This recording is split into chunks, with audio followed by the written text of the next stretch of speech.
The Punisher, 2004. Marvel characters were getting more games and more films during the start of the new millennium. Yes, we are talking about the pre-MCU MEU time. The Punisher was launched as a film, but it was critically panned. So rather than making a horrible game based on a lousy movie, THQ felt that the comic would be a better platform to start with, and thus the game was formed. The Punisher on Xbox was a good game, but the PS2 version appears to be superior. With more fluid movement and an uncanny sensation of being on the device it was meant to be played on. You knew explosions would be a part of the bargain coming from Volition of Red Faction fame. The Punisher, a Marvel Comics anti-hero, stars in the game. Frank Castle dedicated his life to the punishment of criminals after the Mafia murdered his family. Players play the titular vicious vigilante who is tasked with tracking down and killing offenders. Sounds pretty similar to Max Payne, right?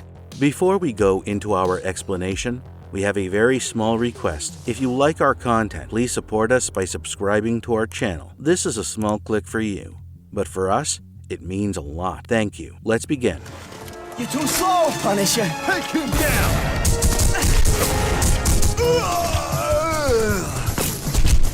Looking for this, Punisher? Come get her! Pre-MCU Marvel Gorefest. 3 branching stories and 1 main plot are included in the game. The main storyline is based on the monthly storyline, which is that the Punisher is determined to get vengeance on those who murdered his family, no matter what it takes. The Punisher story is told backwards in this third-person game. Castle is being interrogated in a police station, reliving the previous 48 hours, and as you go through his revelations, you get closer to catching up to real time and the end mission. The plots focus around avenging your family, stopping a nuclear submarine, and completing one final task that will stay unnamed to avoid giving away too many spoilers. Fans of the comic will like the game as it is written by the same person who wrote the comic. In each mission, your goal is to get closer and closer to the level's boss and take them out before moving on. However, you must make good use of the Punisher's special abilities during this period, or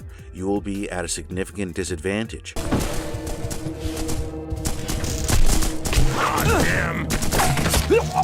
All foes can be punished in some form, such as hitting or slamming their faces, but there are also context penalties, such as dangling a man over the side of a building. Going all out with a punishment costs points, which can be used to acquire new weapons and other items, so it's not a good idea. The opponent forces aren't very varied, and the game only occasionally deviates from the punk kid kind of enemy. They also don't have much intelligence, since they'll stand and shoot even if they see you have a better weapon or are closing in on them. The bonuses offered by the producers are one of the most intriguing features of the game. Those who aren't just playing the game and genuinely follow the comic must have noticed that they've included covers from the comic books to locate, newspaper clippings about the mayhem Castle is creating, and many other old-type items. The Punisher's fury meter grows as he kills and interrogates people. You can enter Berserker mode at any time by pressing the appropriate button. This changes the screen to black and white and transforms the Punisher into an unstoppable force. The Punisher moves rapidly while wielding his blades,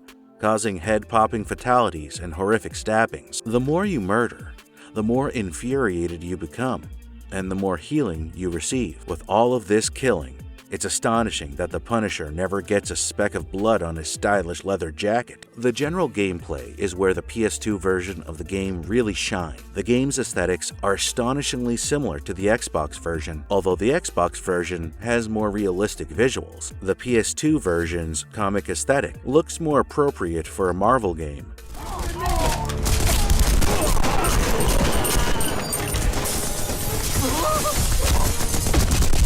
Yep!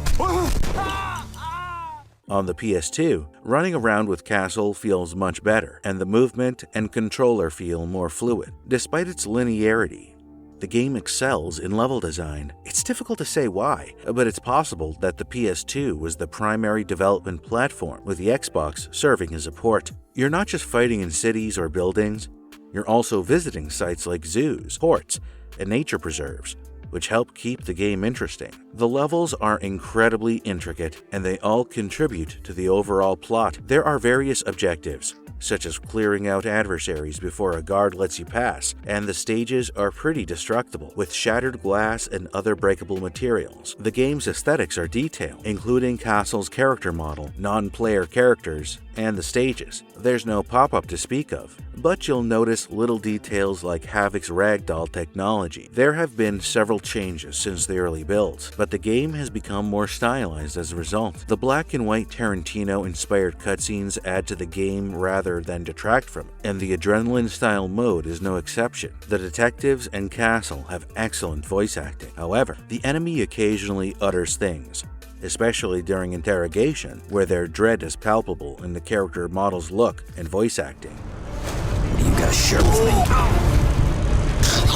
Your wife? I have nothing. I'm just a sailor.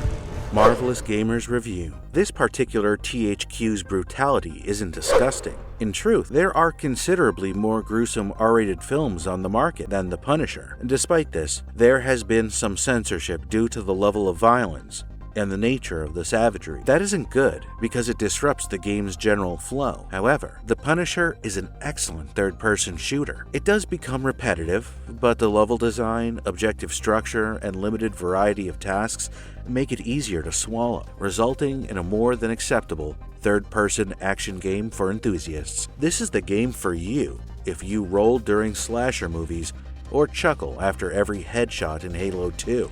If you're a mother, this is most likely your type of game to be upset about. If you like this video, then like, share, and subscribe to our channel. Let us know in the comments which other games you want us to take a detailed look at. See you in the next video. I hear you got something to tell me.